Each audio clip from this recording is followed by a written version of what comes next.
Hi! So I just want to talk a little bit about my experience doing the Media Detox and Immersion project. So the first thing I had to decide was what day to actually do the detox, and that was a bit of a challenge for me because I had to choose a day where I wouldn't have to be exposed to media. So I didn't really want to have it on a day where I had a lecture or a seminar or anything like that, and it couldn't be like close to an exam. Because obviously I would need to be studying for my exam, before an exam. So I ended up just choosing a day this past week. And it was right after my first exam, and I have a while before my second one, so I decided that I could just do it then. And I wanted to be able to do it over Easter break, but I was traveling through Europe the whole time, and I really didn't want to not be able to use my phone. Just in case there was an emergency or I needed directions. So that right there just goes to show how reliant I am on it. But anyway, so I chose to do it this past week, and right when I woke up, it was already difficult for me because I usually use my phone as an alarm to wake me up, but I didn't have any plans that day, so I kind of just slept and woke up on my own. And right when I woke up, I immediately reached for my phone and wanted to look at Facebook like I normally do, and wanted to check my messages, but I realized I was like, oh, I can't do that today, and it was this immediate rush of disappointment. So I just got ready for my day like normal, and actually realized that there are advertisements on shampoo bottles and toothpaste, so I couldn't really keep myself away from that, but it just shows how prevalent advertisements and other types of media are. And then after I got ready, I really had no idea what to do with my day, because I usually I like to stay in my room. I'm kind of like a homebody type person, and I usually always have Netflix or music or something playing in the background, just as noise, because it gets really quiet in the single studio type room that I have. So I don't have a common area. I don't have flatmates, so I just like to have that extra noise as kind of a comfort type thing. And I couldn't do that day, so I kept my window open a lot of the time. So just hearing people walk by was a little bit more comforting, but still it was very quiet and very lonely. And I spent most of my morning, I made myself a really nice breakfast, so that part was fun, because I had nothing else to do, so I was like, why not just cook something? So I did that, and that took up a little bit of my time and kept me away from media. And then after that, I really had nothing else to do that I could think of, so I cleaned a lot.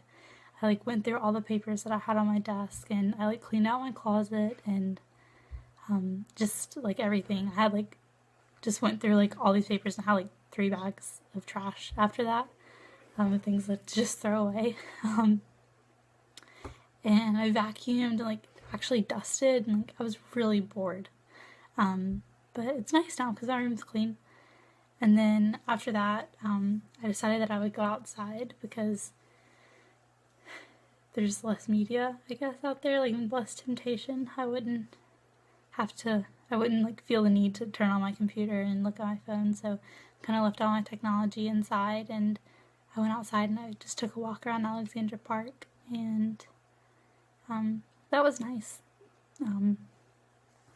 But overall, the detox was just really hard for me. Because there was nothing to do. I realized when I'm bored normally, or even when I'm not bored, just when I'm sitting somewhere, in public or when I'm eating, and I usually just always look at my phone, and I look at Facebook and Twitter and Instagram and Snapchats and all those different types of social media.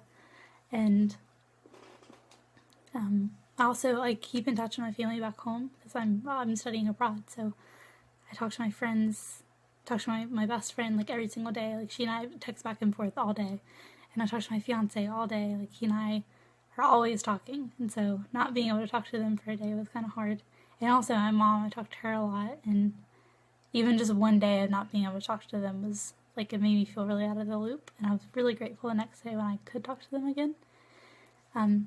So for the immersion part of it, I chose to do that the very next day, and it was a really big contrast to my experience the day before.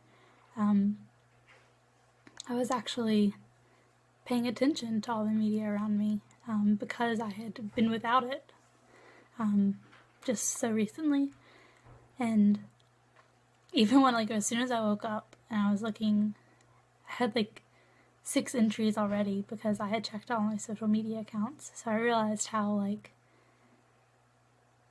ridiculous that is. Like, why do I feel the need, like, my first instinct in the morning, like, why do I grab my phone and, like, look at all these things that people posted? It's kind of odd, but I don't know, like, it makes you feel included. It makes you feel, like, connected, and I kind of enjoy it. I don't really understand it, but I enjoy it. So I can't really say that I'm going to change it because I still do enjoy my social media. Yeah, so then I decided that I would take a bus into town just to get lunch and just kind of walk around and get out. So just even on the way, like at the bus stop, there are advertisements already. The bus itself has advertisements on the outside. The inside of the bus has multiple advertisements for businesses and restaurants and bars and, like, all kinds of stuff.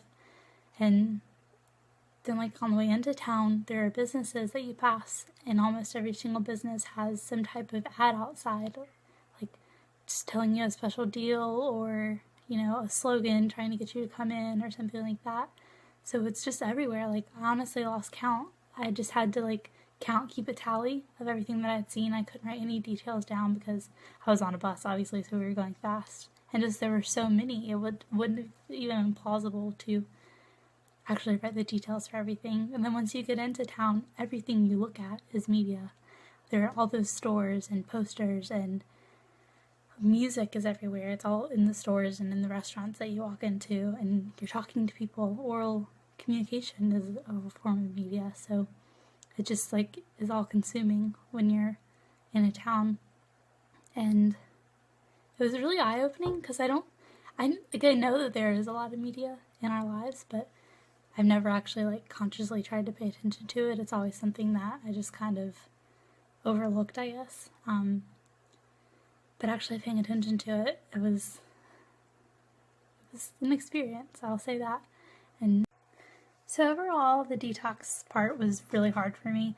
Just not being able to watch videos online like I usually do, not being able to read articles, not being able to look at people's posts on Facebook and things like that, not being able to post my own, not even being able to look at pictures or anything like that, or draw or write or read. That was all really hard for me. The immersion part was also difficult. It was actually really hard to keep count of all the forms of media that you see on a daily basis just because they're such large quantities.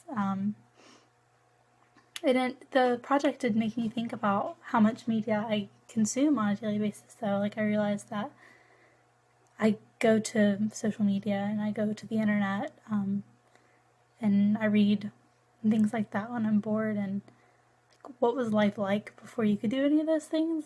I have no idea. I don't really know if I want to go back to that. And yeah, so I don't really think I'll change my consumption, but it definitely made me think about it. And it made me realize that I guess it could get out of hand, potentially, so you just gotta watch yourself. But yeah, thank you for listening.